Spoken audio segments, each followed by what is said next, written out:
отнеби си живота с мен. Аз спах последните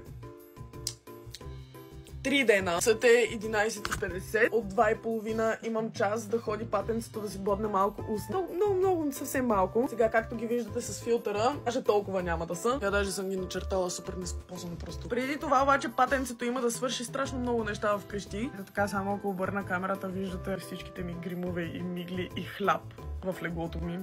Упс. Имам извинение. На 30 аз тръгнах за Русе, защото имах премиера на драма там. На 1 аз бях в Велико Търново, защото имах фен среща там. На 1 вечерта аз нямаше как да се прибера до София, трябваше да звънна на мама. Трябваше да се разрева и да звънна на мама, да дойде да ме вземе. Дойде да ме вземе на 1 вечерта, оставих си всичките подаръци от Русе, от Велико Търново, всичкия багаж си хвърлих, разхвърлях си гардероба, нафърлях в един куфър и към 10:30 вечерта на 1 тръгнах аз за Банско. Тоест аз съм била в къщи за 15 минути и съм успяла